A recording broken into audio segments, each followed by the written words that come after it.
California wildfire hoax.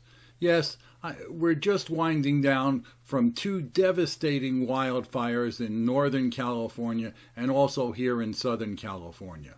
But what people are saying, or some people I should say, is that this is all because of climate change and things are drier than they were before. Hey, that's all bull. And I'll tell you why. Well, at least in my humble opinion, I'll tell you why.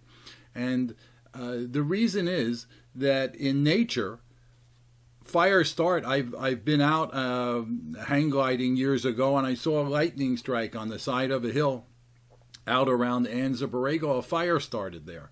Hey, this is natural. And these fires in the old days would just burn until they burned out. And now we stop them right away. And nothing wrong with that, especially if there's structures in the way and people's lives are involved.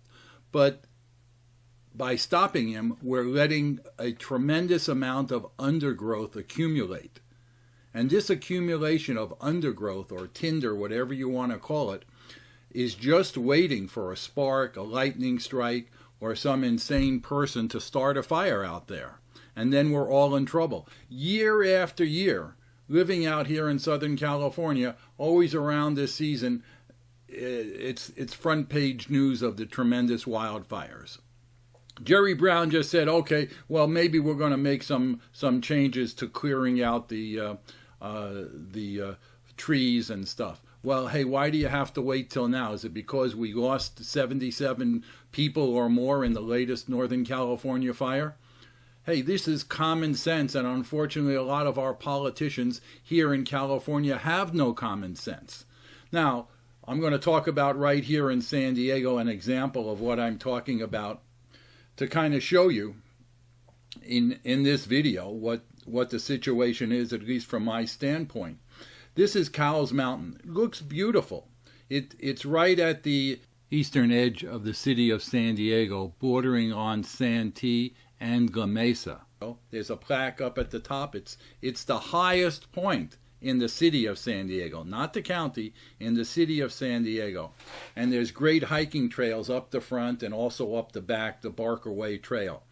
Well, I'm going to go up the Barker Way Trail and just show you what I see there, and just I'm not picking these points to stop and take pictures because it's any place and you can go there yourself and see for yourself.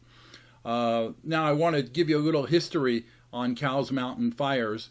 The last one was relatively small, and it was in 2017 on the east side of the mountain. It was 10 acres, so they got it out pretty fast. But the last major fire there, if you can believe this, was in 1988. It was about 600 acres, and 24 homes got damaged with that fire. And luckily, the fire was stopped yards away from many other homes that are at the bottom of the mountain. So the last major fire then was 30 years ago. And almost in many other states, when you have situations like this in the winter, when there's high moisture in the air, they do backburns. And that's what I'm saying we need. You can't rake these things out. There is so much tinder there. I mean, piles. I just stop any place going up to the top of the hill, and you see piles of tinder.